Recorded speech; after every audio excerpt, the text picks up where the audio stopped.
Welcome to this episode of Keep the Hotel Empty. I'm your host, Eric Paul. In studio today, we are grateful to welcome in Ben and Matt from the progressive indie rock band In Transit. In this episode, the guys discuss their fun first mantra, what they do to write and record, and some of the things that are on the horizon for In Transit. Please enjoy.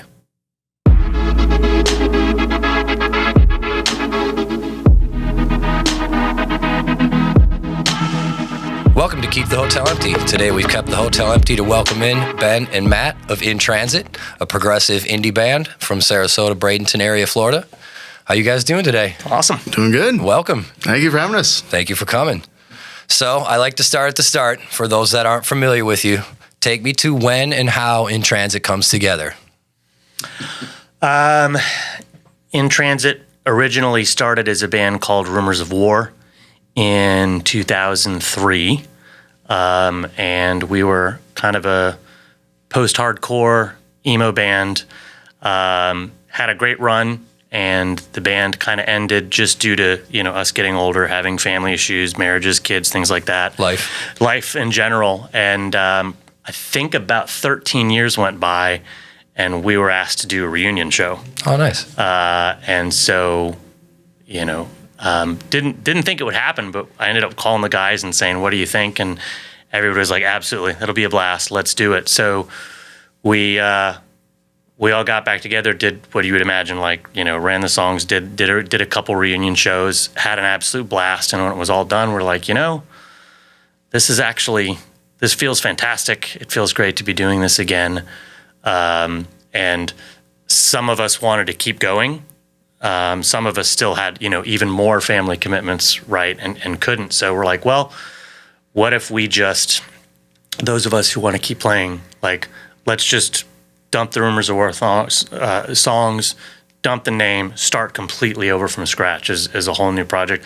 All of our musical tastes had grown. Right. And, we kind of wanted to get away from the simple, raw songs that we had intentionally written back in the early 2000s and really kind of lean into, okay, how big, how expansive, how just, free form can we write this style of music that we love? And so that was kind of where In Transit was birthed out of, is just kind of a rebirth of a previous project. And it's just kind of grown. We've been together for about almost 5 years now. We've been kind of reactivated under this new name and just started all over. And it's been great. Early on, we were really, as a band, trying to make it, in the music industry. And so how you behave when you're trying to make a career out of music and the way you approach music, almost like a job, is different to now, where we're literally doing it because we love it. Like, we have no goals. There's not money involved. We're not trying to get somewhere or go on tour for weeks and weeks and get a record deal. We're literally all just doing it because we absolutely love it. And it brings a lot more freedom to the music and a lot more joy, because we're literally just here doing this because we love it. And it's made much better music. Yeah. Well, I gather you guys, the passion is the nucleus of this one. Oh, 100%. So how many was the first band, a 3-piece or 4-piece? Who made it? Who didn't? What kind of state were you in when you made that transition? It was a 4-piece, 2 guitars, drum and bass. And when we moved forward, it was initially still a 4-piece, but we're like, we want to make this more. So our other bass player at the time had a good friend that had just started dabbling in analog synthesizers again. Like he was like, did it as a hobby, but he started getting more serious about it and went out and got some. He was also a DJ, like a great DJ who did that as a side job. And so we kind of offered, hey, why don't you come jam with us? We'd like to add another layer to things. And so, needless to say, he loved it. It worked out well. We love him to death. His name's Keith. And he brings this whole ingredient to the music of, analog synthesizers with all kinds of just wild patches and tones and oscillations, and he uses his DJ deck as an instrument, like just for manipulating sounds and fading and bringing in samples cool. and stuff like that. So he literally uses his synth and he uses DJ deck as an active instrument, and he like, I think he's our secret ingredient. He's the secret sauce. Yeah. So he was someone that came on when you made the transition. Yeah, he was someone that added later, and then our original bass player Stiggs, again, just family and work things. So right. He had to step away, and Matt's always been a very close friend of the band. But Matt is an incredible guitar player, and I messaged him and I said, listen, I know you're an incredibly shredding guitar player, but we really need a bass player. And, would you be interested in joining the band to play bass, even though you don't play bass at all? And he was just like, dude, I just want to play, again, the passion. Yeah. So what were you thinking? What was that day like when that phone rings? It's funny. Or the email comes in, or however. How did it happen? It's a Facebook message. So he shoots me a message. He goes, hey, I don't know, it was maybe 2021, somewhere in there. You're like, hey, join the band. I'm like, I think at the moment I couldn't, because I was in a financial hard spot. So I'm like, you know what? Let me sleep on it. Give it a minute. I think it was like maybe a couple of weeks, maybe a month later, he egged me again. I'm like, okay. You know what? And I had that kind of moment. I'm like, I was in that kind of transitionary period myself in my life and what I'm doing and everything. So I decided to take a shot. I'm like, you know what? Fine. I've played bass before. I don't own any gear. So I went and I just got some cheap stuff and just learned the songs and joined. And it was great. I mean, it is, in my opinion now, the best decision I've made joining a band. Not only like the camaraderie of it, but again, the nature of the music and how it's weird, right? Like, it's the idea of, I guess, in transit is doing, when writing songs, doing a little bit different than you would normally write. So you're going to write this one riff. Well, you're going to do it 100%, like 180 degree different, riff for the band. Right. So that has not only changed my writing, like all of our kind of writing aspects and how we get things together, but making that whole decision and just jumping in head first is something that I've, haven't done professionally is really, really cool. So how really long between when the first band decides to transition, for lack of a better term, to when you've got everybody settled and you're writing your first songs? What's those first rehearsals like? It was a lot of fun. It was really exciting because we adopted one philosophy immediately that we still pretty much hold true, is if we're writing music, we'll start building the songs and we'll stop ourselves repeatedly and be like, okay, we want to go in this direction for the song. This is how we want to structure the song because that's what feels comfortable to us and that's what we know. So we go, okay, we're going to do the opposite of that. Like if we think we should be building here, we're actually going to stop and drop and cut and go in a completely different direction that's uncomfortable to us. And we almost do it more for fun, but it's made it's a challenge for us, which makes it fun. Like we're forcing ourselves out of our comfort zone when writing music, and it's forcing us to write music that we're not used to writing. So the end result is something that everybody's super excited about because it's always going to feel new. It's like, when your brain wants to go this way and you force it to creatively go in a direction that you're uncomfortable in, sometimes you uncover some pretty cool stuff, especially when it's, I think 5 great people who love writing music. I mean, there's no one songwriter in our band. Everyone contributes equally all the time. Sometimes one person typically will come in with an idea, but we purposely come in with only an idea instead of a completed project because we kind of set it in front of everyone and go, here's some pieces, let's build something with it, And seeing how it morphs is so much fun. Like if anyone like Adam, our guitar player, will come in and have like, he's a riff salad guy, and I love him for that because he'll just be like, I have riffs every day, all day, like love breakfast, that. lunch, dinner. He's got them all. And like you'll take like out of 7 riffs, you'll take like little pieces out of all of them, and they end up mashing into this really cool monotony of like or mixture, not monotony, a mixture of riff, and it works so well. And just seeing how something goes from like, cool, we have like maybe an intro and a verse, and the whole song after that is completely like, it just swirls and changes, and it just turns into something that a whole different degree of when we started. Yeah, Dropbox is definitely our friend. It's just, it's filled with many 15-second, riffs. Nice. And we'll just kind of go into the basket when we do.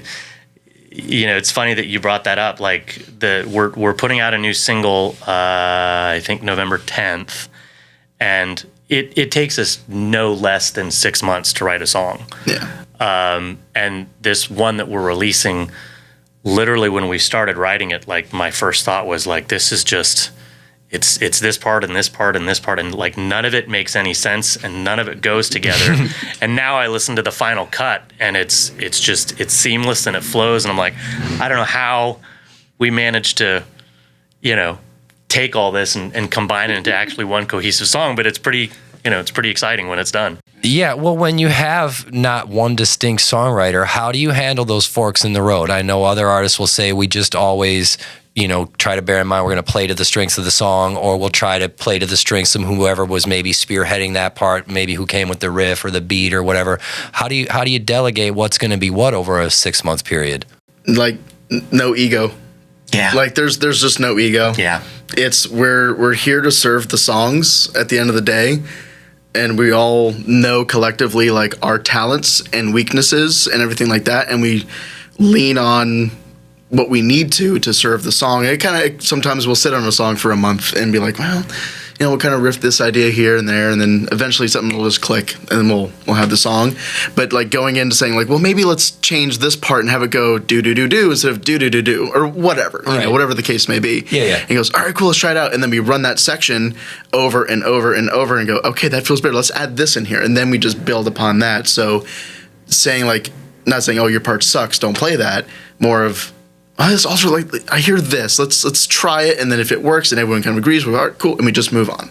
It's pretty seamless, easy, no feelings hurt. Yeah, I think it's something to say that we've been doing what we've been doing for close to 5 years, and I don't know if we've ever had a single disagreement or an argument or any kind of negative interaction ever. Nothing that's lasted more than like 4 minutes. Yeah. Well, you got to have that in the little creative tug of war. That's part of it. It's That's supposed to be some of the fun. Yeah, you can put your foot down. You're allowed to put your foot down and be like, hey, look, I really think this is, and then like, but like we communicate, we talk, explain why you think this and this here. You don't have to go into this huge like thesis about it, but yeah, right. Yeah.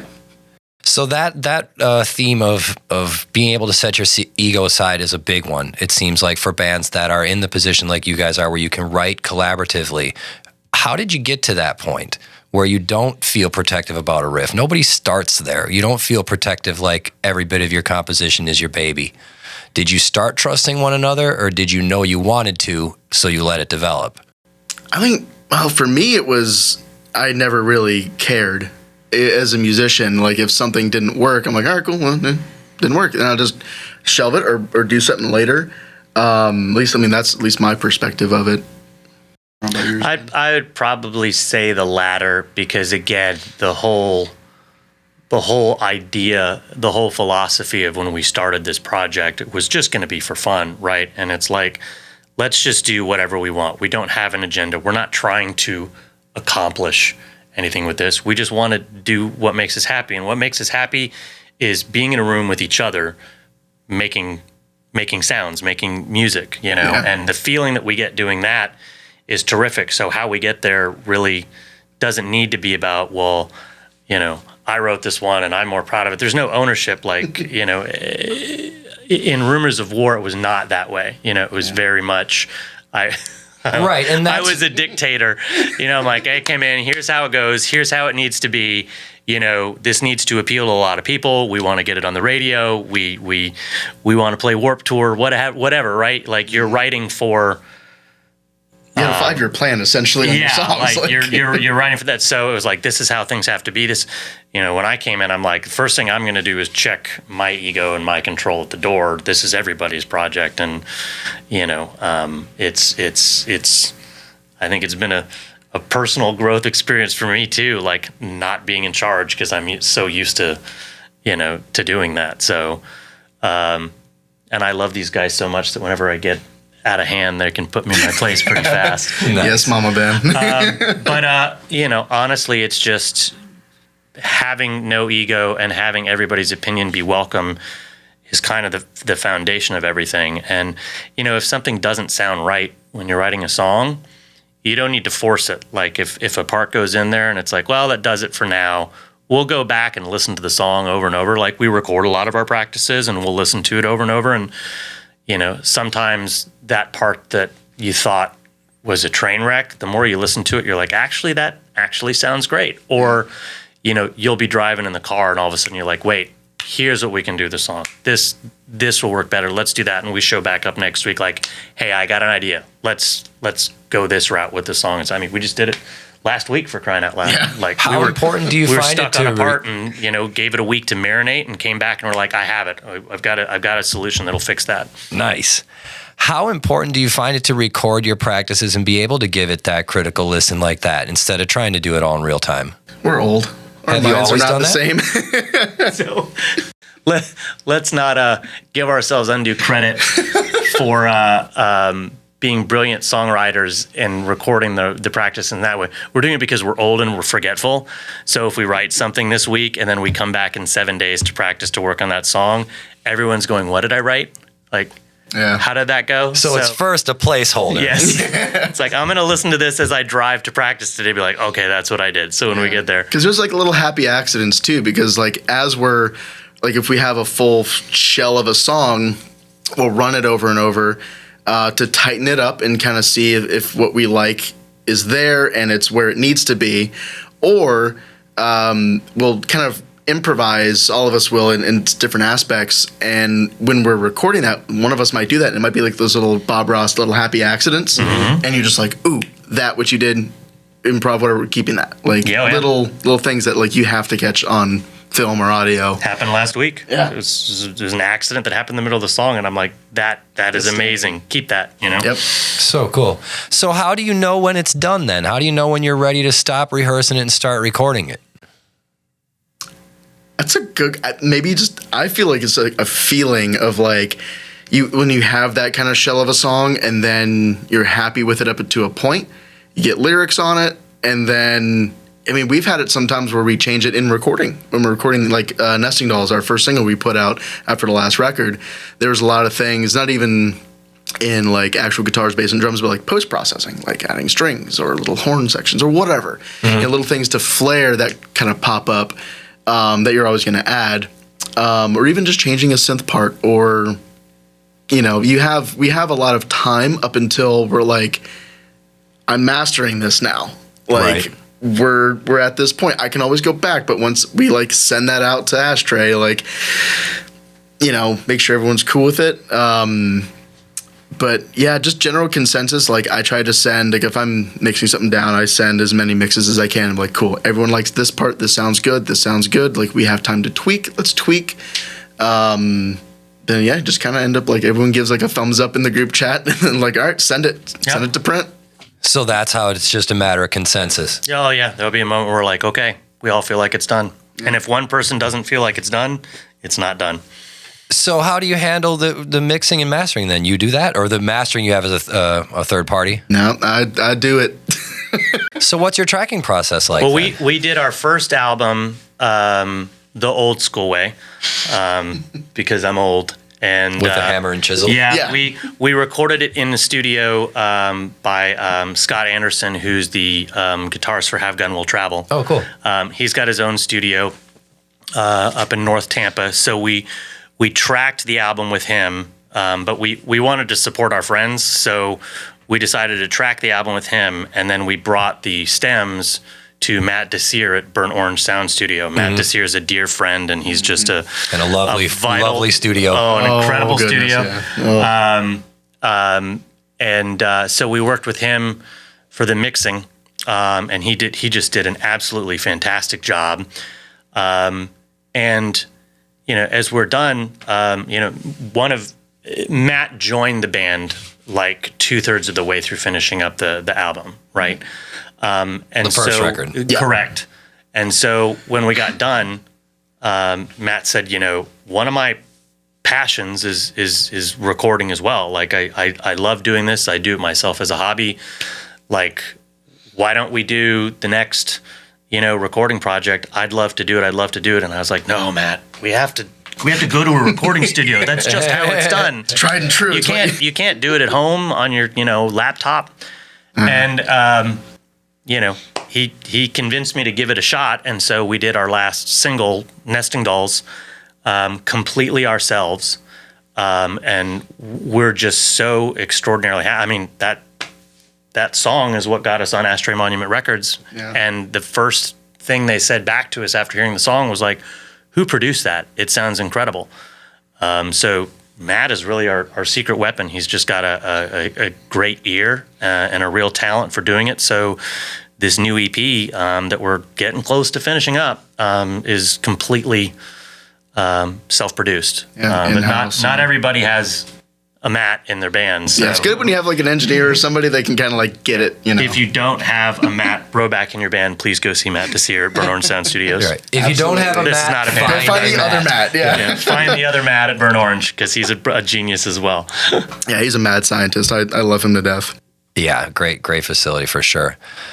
So how does this all come together then? I mean, are you tracking drums live or are you programming it? I mean, I know it's a little bit different animal when you're not in a studio doing it the old way. Mm-hmm. Yeah. So how do you skin that cat? We actually, so our drummer Alex has an E-kit, so we do everything MIDI. Oh, nice. So we actually, 100% in the box for the most part, well, except for vocals we do separately. Like Ben will send them to me from the house, and I just do that remote. So Alex has a E-kit, and he just sends whatever over, and I throw it through. Like, I mainly use Get Good Drums as my main shells, and I multi them out, and I mix them accordingly, and kind of go from there. One, it's free. Like, other than the amount of money that I've spent on plugins and gear, which is Ashton. Yeah, we already talked about credit card debt before the podcast, but it works out really well because I was as apprehensive in the beginning because kind of bringing myself back to where I started with this. I've not been doing this long. This was a goal for me during the pandemic. Locked in the house, not doing anything. I'm like, I want to get back into music. So I stopped playing for 5 or 6 years and just didn't play guitar, didn't play anything, just left the music world. And I was like, I'm going to buckle down, and I see that you can get interface. Like, the whole music world had shifted and changed in the last few years that I wasn't paying attention. Really? Yeah. So I'm like, I was able to get a Scarlett, Focusrite Scarlett Solo 3rd Gen interface for like $100. Nice. And I'm like, cool. I have a decent enough laptop. I can finagle some stuff and see what I can do, right? Like, I've had some experience in the past with recording, so I can kind of put the pieces together. And I will give all the credit to YouTube University for teaching me how to do everything. And I just kind of hit the ground running, and I ended up writing a pop punk EP for myself and trying to find people to do vocals. Like, I could do everything but my own vocals because I'm not as comfortable doing a full lead vocal. Right. So I have, like, everything was done except for that, and they just kind of sat there. And then I joined the band, and like you said, we were kind of halfway through. Actually, they had already done tracking, and they were already doing mixing. So I got in on the mixing sessions over at Burn Orange. Like, well, I mean, I have enough knowledge at this point for, some light mastering, and let me see if I can take a stab at it. And so, save a little bit of money on our, make it make sense. And it worked. It turned out really nice. I'm like, okay. So then that's why I kind of pushed, like, well, if we're going to do this again, let's do it a little bit different. That's kind of the mantra of what we do. Let's try it all in the box and see how it works. These guys are like, well, we need to, mic up cabs and, have live drums. And it's like, but. No, this is the way it's done. Yeah. You have to do that. Which I don't knock at all. I love the tried and true way. Oh, yeah. For facilities and for financials, it didn't make sense. So it's like, well, let's give it a shot, right? If it doesn't work, it doesn't work.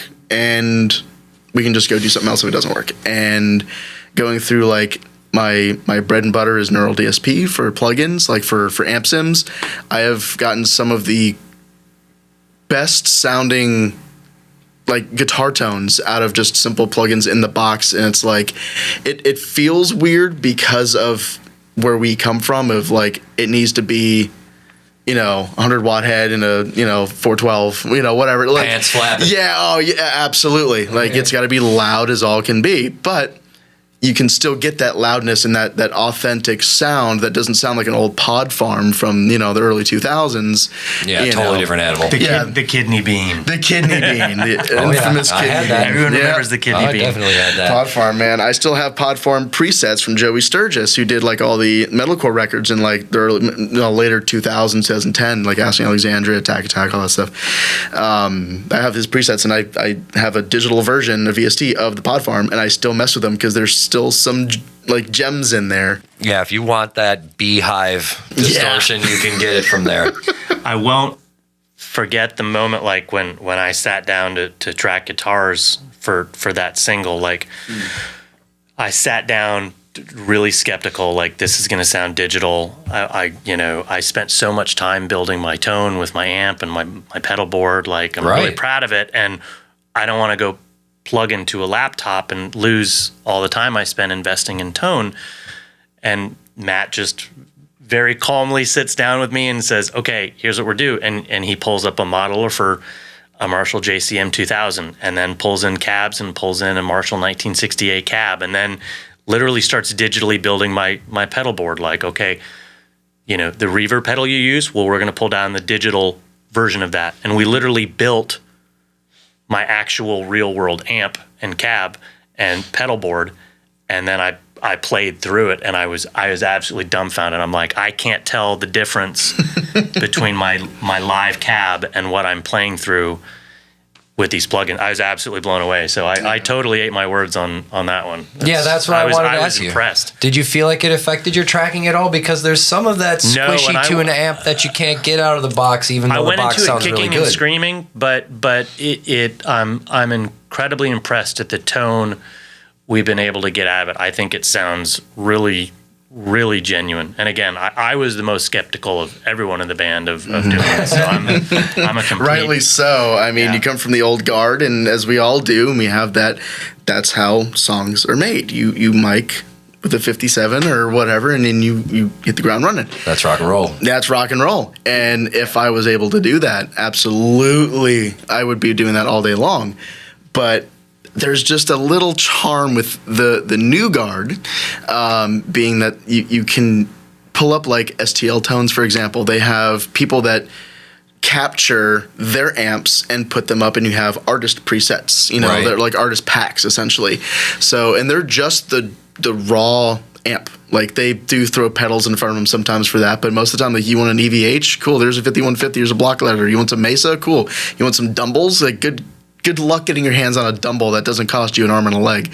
Right. Here's a perfect like one-to-one capture and having the environment to record it properly, and the mics and the pre's and all that stuff. So it does take an incredible amount of the headache out of it. Yeah, let the dude with the $1 million studio give me the stuff, the sounds, and I can actually go ahead and use those on my end. So on the consumer end, it makes you feel a little better about kind of what you're doing. Right. But like, I don't know, they're all people that I admire and follow, and they have changed the world in how they produce and record and engineer bands. And it's like Aaron Sprinkle, I have a lot of his stuff, and he did a lot of like early pop punk records that I'm a huge fan of, or like The Machine or Will Putney. Right. Like these guys are heavy hitter names, you know?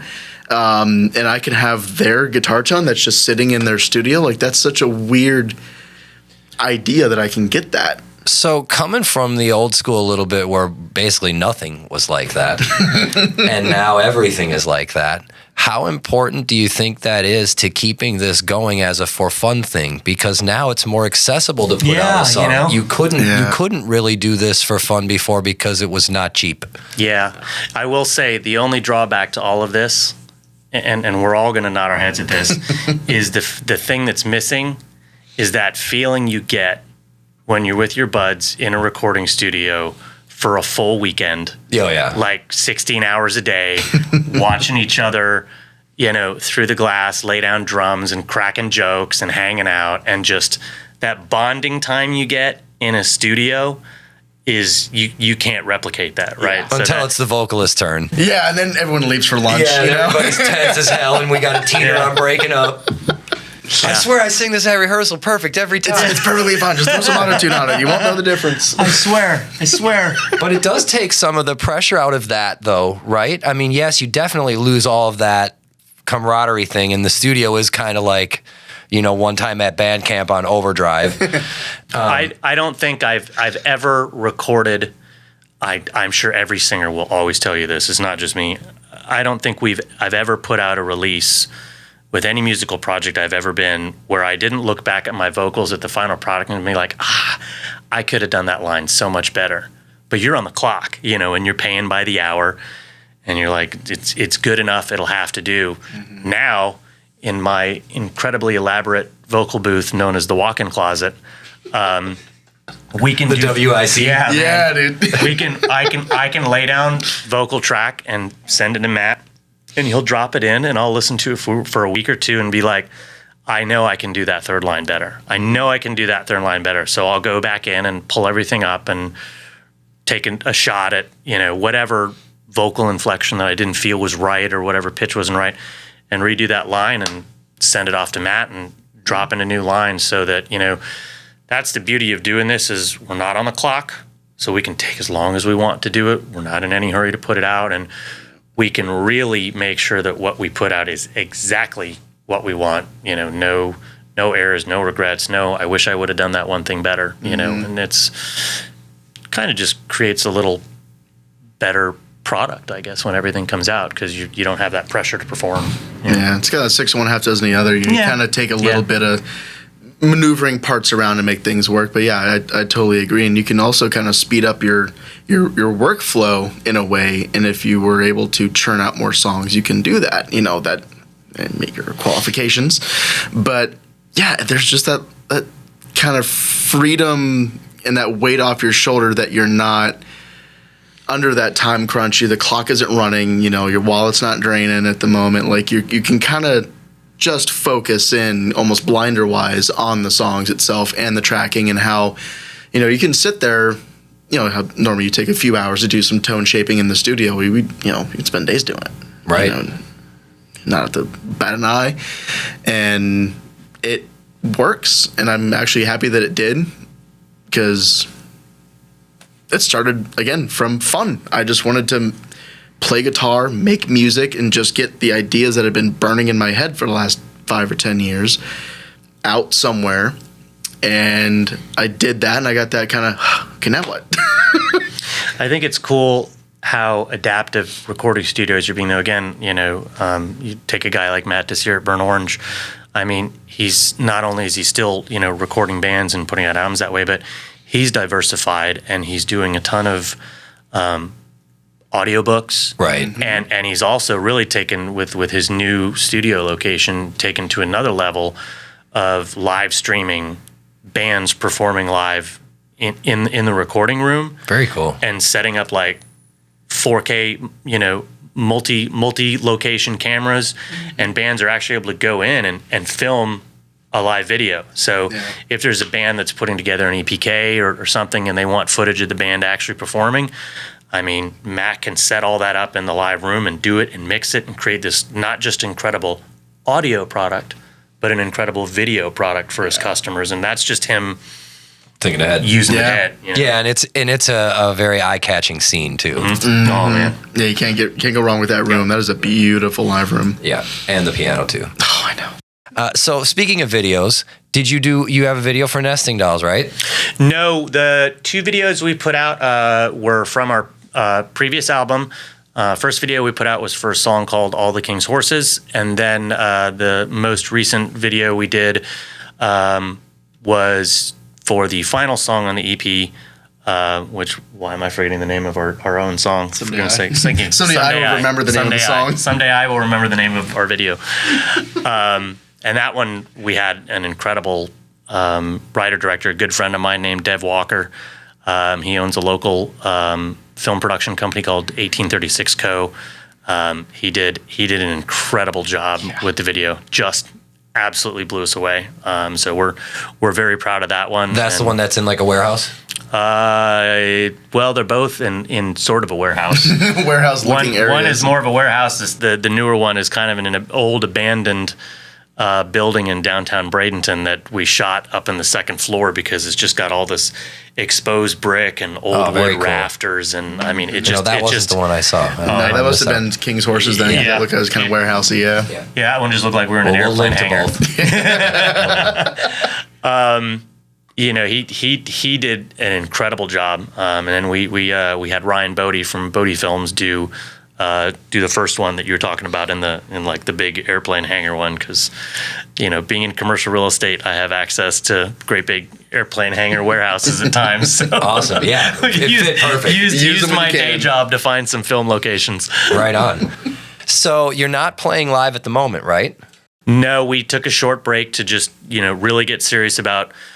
We had like I said, it takes us a long time to write a song, so it's like we need to finish writing and finish recording. So we just about wrapped up recording writing our last song. We're pretty close to done, and we're probably about 2/3 of the way through the recording of the EP. We're hoping to put it out sometime in January. I think if all goes well.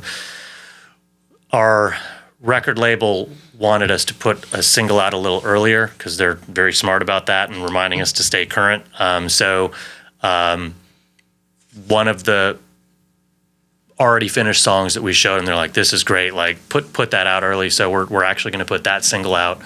I think November 10th is the slated release date, and then I think we're on track to put the whole EP out in January. It'll probably be 5 songs.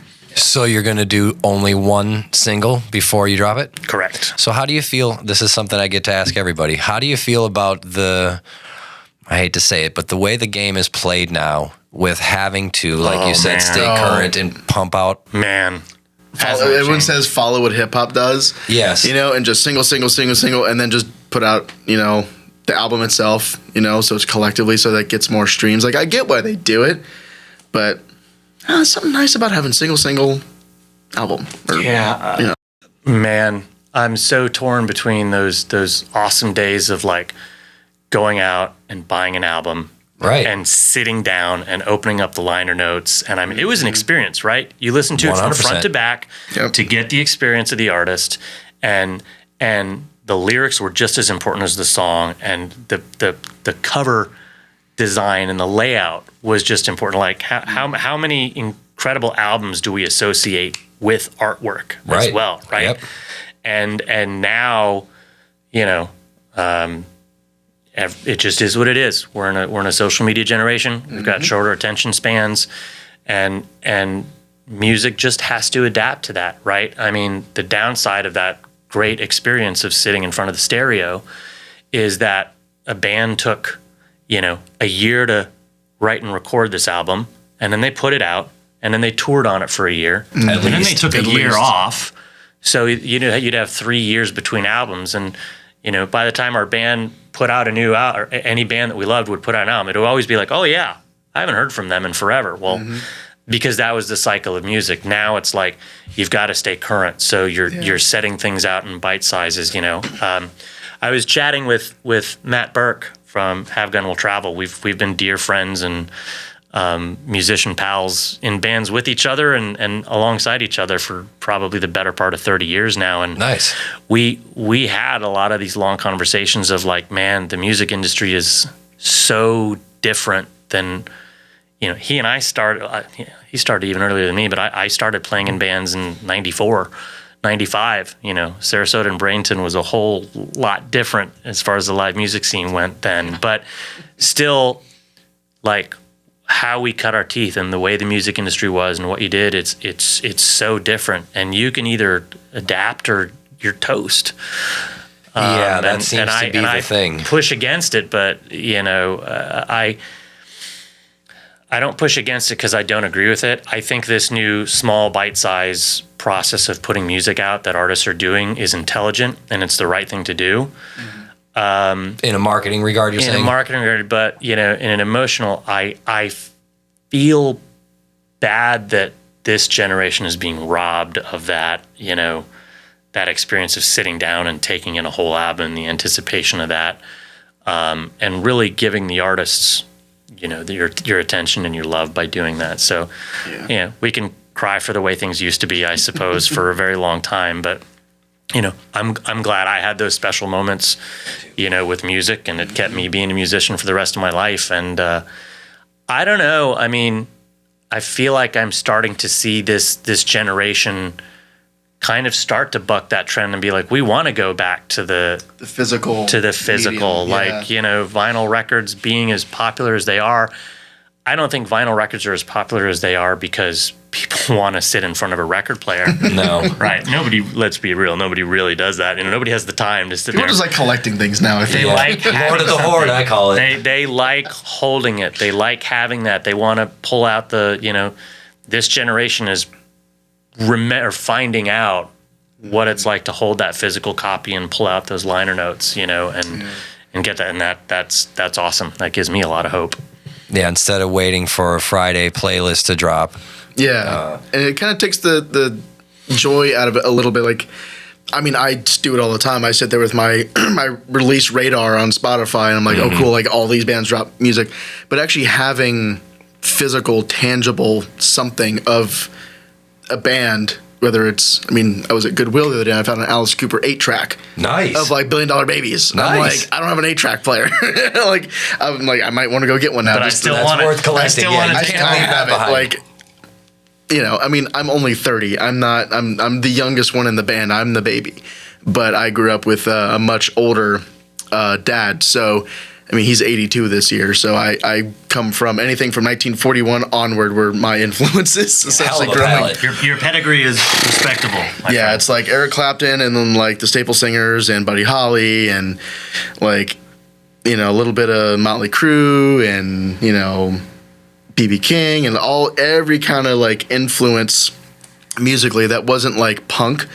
I got into that myself with like my childhood friend Artie turned me on to like the Sex Pistols and the Clash and stuff like that. Good cornerstones. Oh, dude, that is just like, yep, shoehorn, you're in. That's where you're gonna go, and it's like cool. I want to do nothing but play like thrash punk music now. Like, and to my dad's dismay, I ended up in a hardcore band and playing at Mixon Fruit Farms on the back of an 18-wheeler truck bed to 2 people, including. Well, which were just my mom and dad. Why is it that everybody always remembers the first time they heard punk?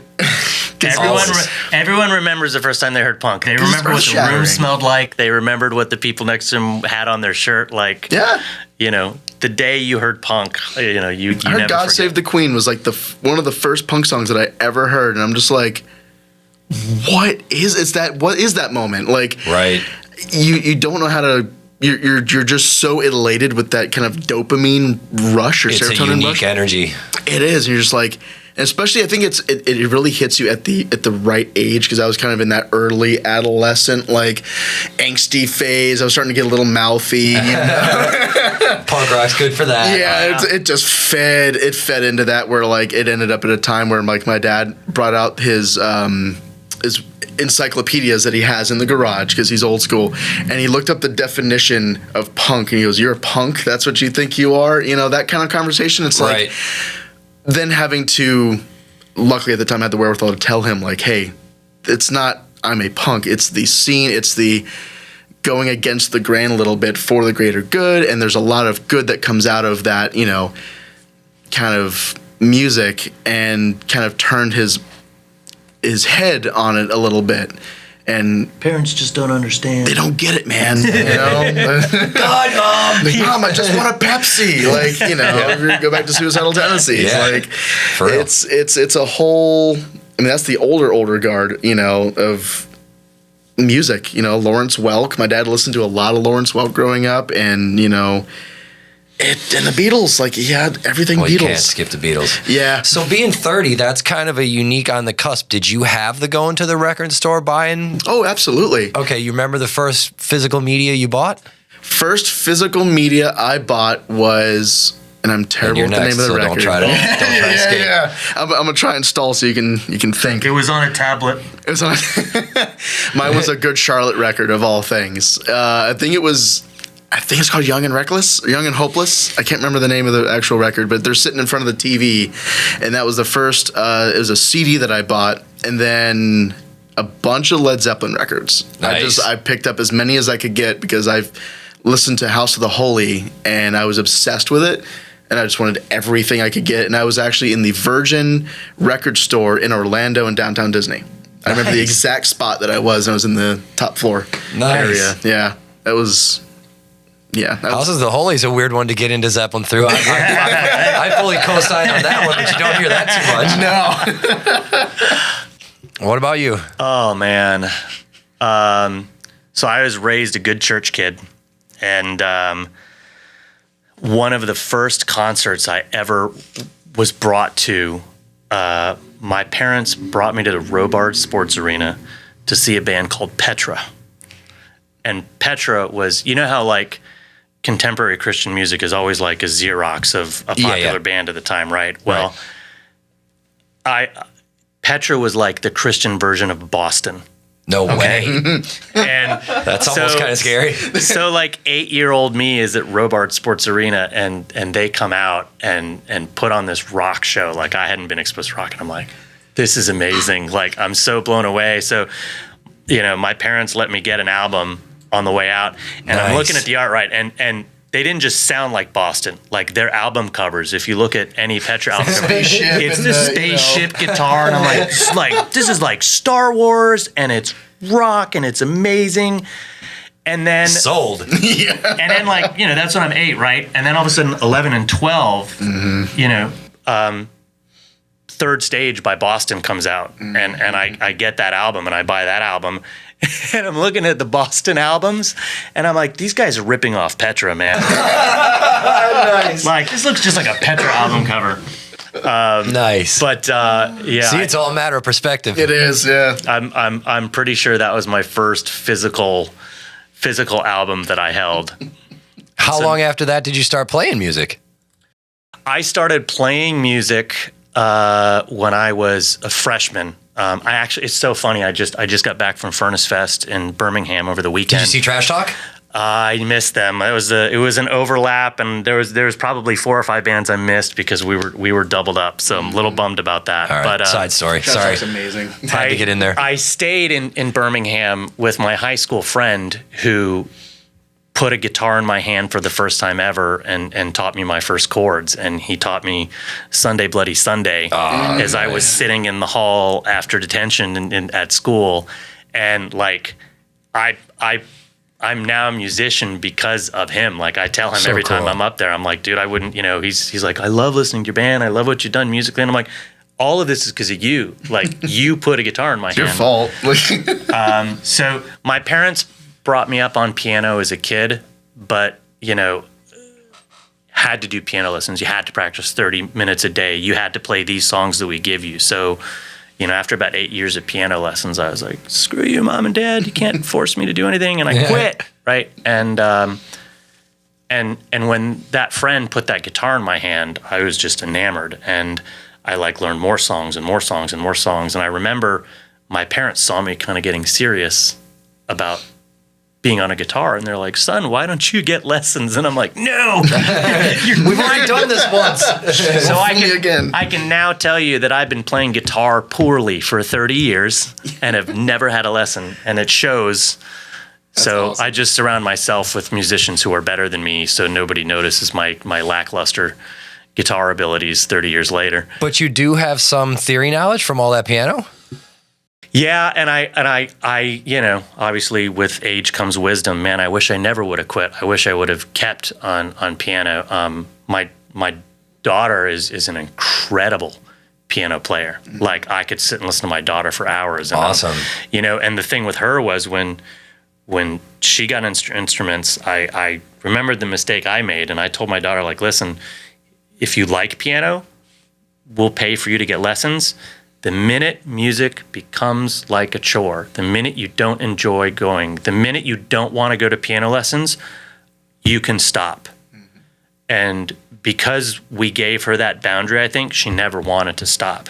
Yeah. And she got to a point where literally even the teacher was like, I can't teach you anything else. Like, you've got it. And she's just incredible. Like, the stuff that she records is just, I'm so jealous. She's got a musical ear that, I don't have. My son is also into music as well, and he's completely on the other end of the spectrum. He loves producing and making electronic music and hip hop and beats and samples and all kinds of things. Like, he's completely on the other side of the coin, and until he finds Dad's guitar someday.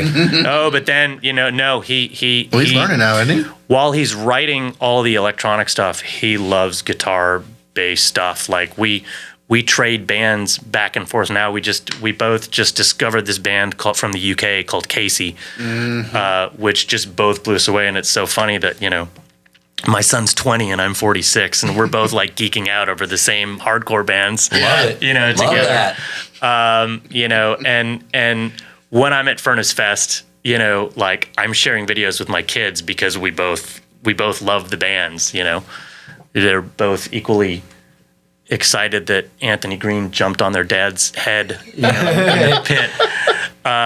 But seriously, like, my kids have the love because we put it in their hands, and we're like, I'm not going to force you to like music. If you want to go play sports, go play sports. If you want to do music, go music. We'll nurture you in whatever you decide to do and support you in it. And, I think it was a good move for them. Absolutely. It was, yeah. What about you, Matt? I know you said you took a little bit of time off. We know how you came back to playing, but how'd you start playing?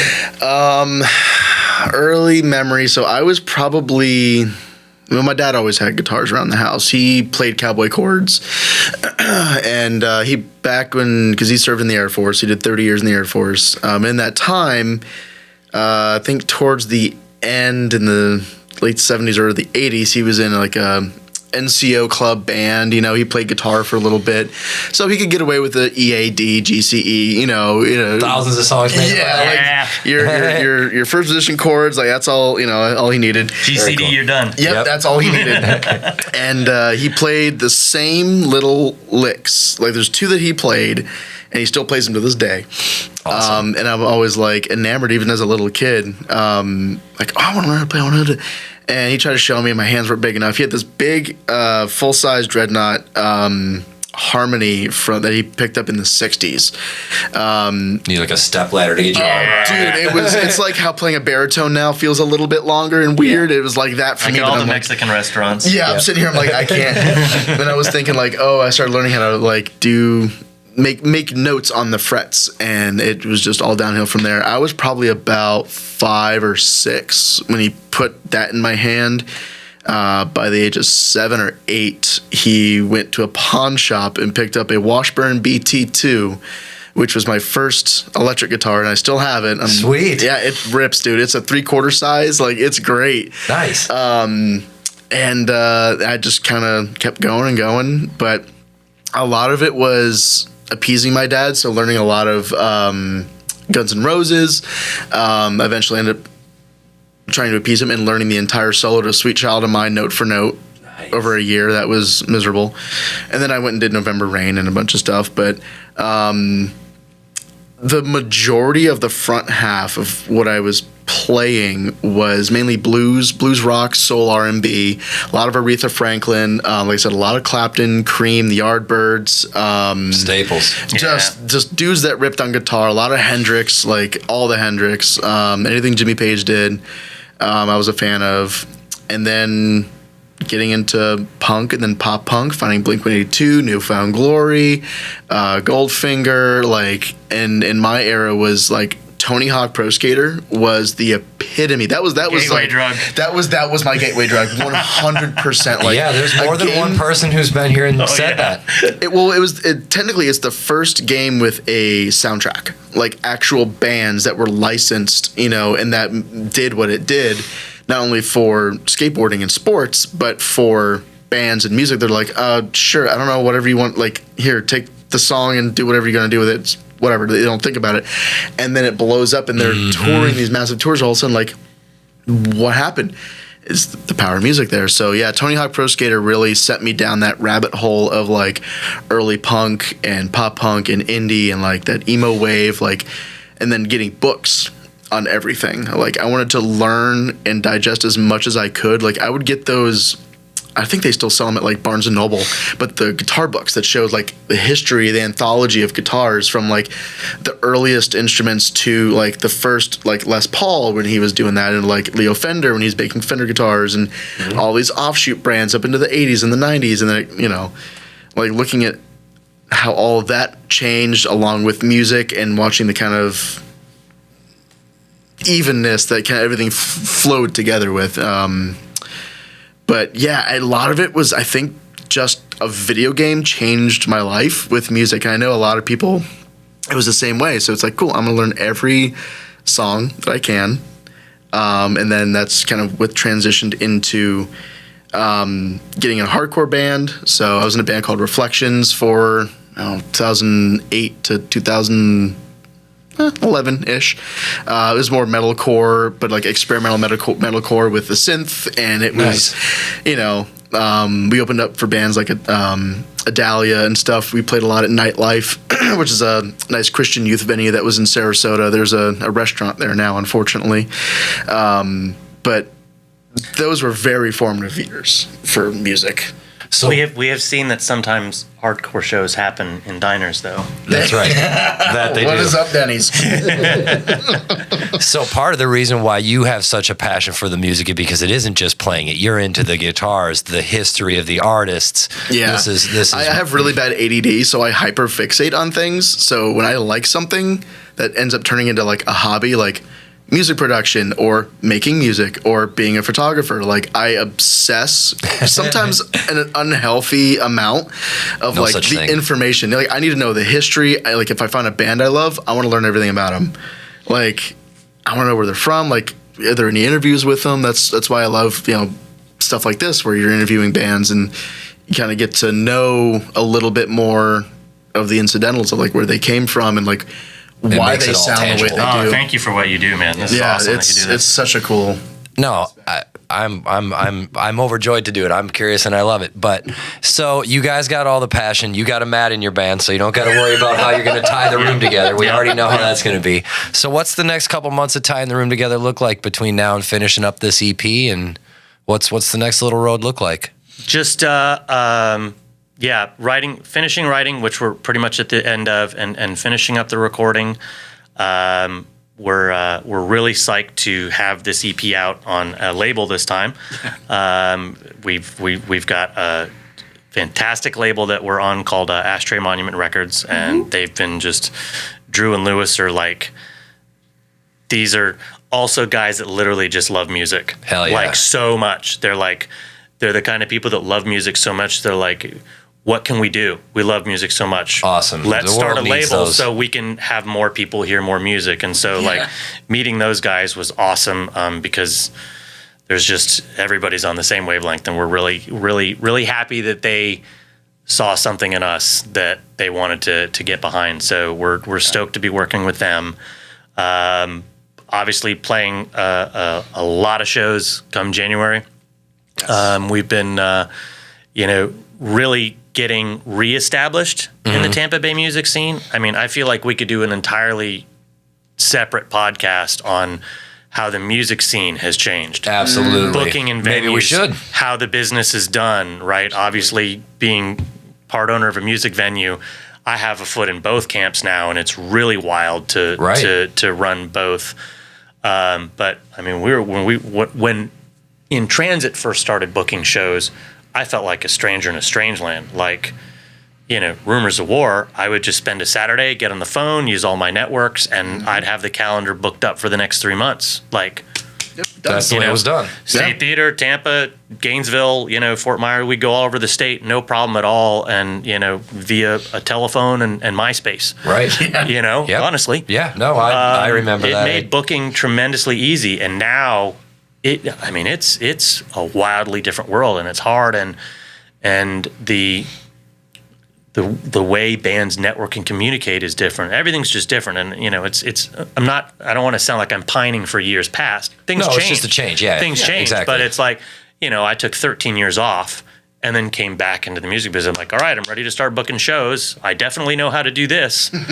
Or not. A month later, I'm like, I know nothing. I am a failure at this. Well, and that was a particularly pivotal 13-year period too. It wasn't like a 13-year period. That where was literally where, in that 13-year period, music went to streaming, CDs vanished, music stores vanished. Like, the entire music industry got turned on its head in that gap.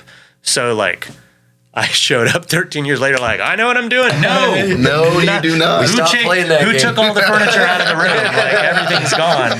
Well, that's what it was like when I was in Lady and Gentlemen. It was like a folk Americana group that I was in after my hardcore band, because that's a shift that you make. Right. It's good for you. Yeah, it's like, okay, it's cool. That was the whole like stomp clap hipster movement, that we were kind of in. So we played like New College and Growlers and the Cock and Bull up on Cattleman a lot. But we started watching all those venues just dry up, and just one day they were not there. You had like the old staples that were still in town, like you had McCabe's and stuff like that, but there was nothing else. So we would just play like farmers markets and stuff, and it's like, and then pandemic, and it was like, that band split up before that, and it was like of most venues, right? Oh, that broke my heart to see. I knew what was going to happen, right? I saw that writing on the wall. I'm like, that's not going to bode well. Like, P.P. Elam's can only go so far. Like, people still need to be in a room and make money and like exist. Yeah, that's the reality of it, and like. But the way music changed after COVID was another pivotal moment. Like, so many bands came out either from retirement or formed new things, and a lot of it was like pissed off as it should have been, because that was such a wild time of confinement, and so much amazing music. Probably some of the best music in the last 20 years has come out. Definitely a lot of inspiration. Yeah, like.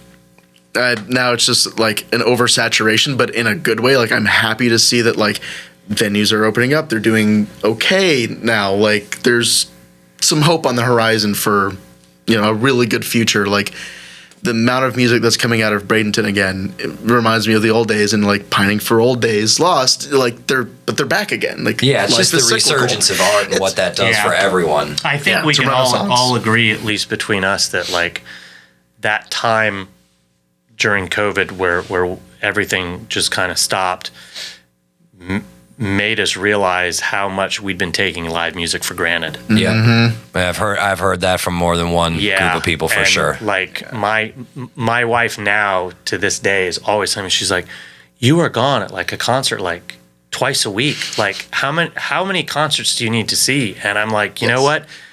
2020 taught me that I'm never going to take live music for granted again. Go to the show. Yeah. You don't know when they're going to be back again. Go to the show. Go see a live band. Go see a local band. Go see a big band. Just support them, because bands are brave for putting themselves out there and putting their art out there, and they need the support of people. And like, I've always loved live music, but I didn't realize how much I loved live music until it was taken away. Yeah. Right? And then you're like, I would do anything to catch a crappy local band at a corner pub right now. Yeah. I would just kill for that. My ears can ring. I don't care. I don't even care. I'll take the tinnitus, man. Like, and I even remember that the first show I went to post-COVID was Have Gun Will Travel at the Crowbar. Oh, nice. And like, Tom DeGeorge was really taking the lead on how to do it, in a manner that the public would feel safe about. So it was like limited capacity. The seats were all like 8 feet apart, and I just remember like sitting there at my table watching Have Gun run their set, first live band I'd seen in like a year, and just short of just crying like a baby, like I miss this so much, and I'll even with all these weird spacings and masks and all this stuff going on, I'll take it just so I can, be here for this. Hell yeah. And it's like when we went up to Orlando, we saw Sunny Day Real Estate. I was, love them. You see how young I am. So I was past the cusp of like, I'm never going to see them again. Like, I love their music, and I'll never see them again. And that sucks.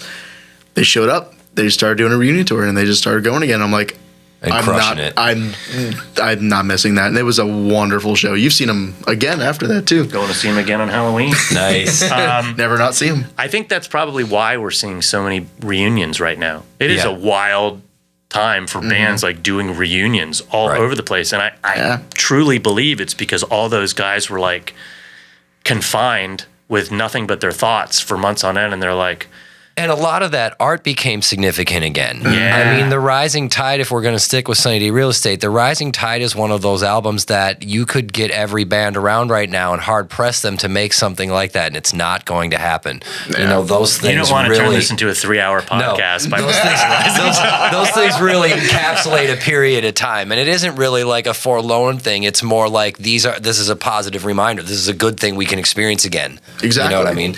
So I would definitely love to have you guys back and talk the nitty-gritty, but we can get out of here on something easy. I like to ask, but I'm gonna split it up since you got different avenues in this. Yeah. If you could put together a dream tour, you and 2 other bands, who would it be? Don't do that to me. No, you get a different one. I'll get a different one. Okay. I'll let you think. Yours is your dream recording situation. If you could have a producer or somebody in with you, where are you at and how are we doing it? I can only pick 2 bands, huh? Yeah, well, we're going to do an old school tour. Okay. If we're going to go old school and pay attention to the old school, I would say that we would want to be on tour with Fugazi. Oh, yeah. Nice. $6 cover then. Yeah. Nope. Well, no, we'll make it 5. We'll make it 5, yeah. All right. Screw inflation. We'll keep it at the $5 ticket price. All right. And honestly, sunny day.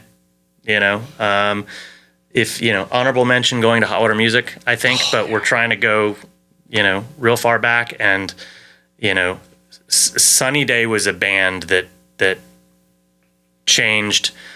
how I view music. And probably Texas is a reason too. Oh, yeah. Those 2 bands kind of changed how I didn't realize you could do that with music. Nice. That was me and Jawbox, dude. Yeah, and Fugazi, is just. You can't touch Fugazi. Nah, that's all you gotta say. That's legend Fugazi, status. Period. Done. Yep. So those will be my perfect tours. That's where I can die a happy man. So now we put that in Good combo. We do that now. I think that might top Devin Townsend Metallica. Okay. I mean, I'll take Devin Townsend. Oh, yeah. Ian McKay, if you're listening, please get Fugazi back together. We'll both go. Yes. Yeah. So producer studio, right? Yeah, dream recording situation. Oh, a room full of Marshall Plexis that have ever been made. I would die to work with Will Putney. And there you go. Like, just free range. Like, honestly, if you just stuck me in a studio and said, you have like 2 weeks, just have fun, do whatever you want. Just like a kid in the candy shop. Hell yeah. Give me toys, let me play. Like, I would tinker around. I'd find, like, that's been my dream, is to have my own little spot, just to have everything I'll ever need. Guitar, bass, drums, piano, xylophones, brass instruments, stuff that I could, like, I don't even know how to play wind instruments, but I would sit there and learn. Like, just give me something new to play, like, and then just record whatever I want to record, and just have free fun. For all. Just a free for all. Yeah, kid in a candy shop, man. Awesome. Well, your guys' passion for the music is definitely palatable. It's super cool. I really appreciate you guys coming down here, sharing a little bit of your story and a little bit of your knowledge. And we're going to do part 2. It's going to be subtitled Nitty Gritty. Yeah. So thank you guys. Thank you, man. Appreciate it. Thanks for having us. Yeah, no problem.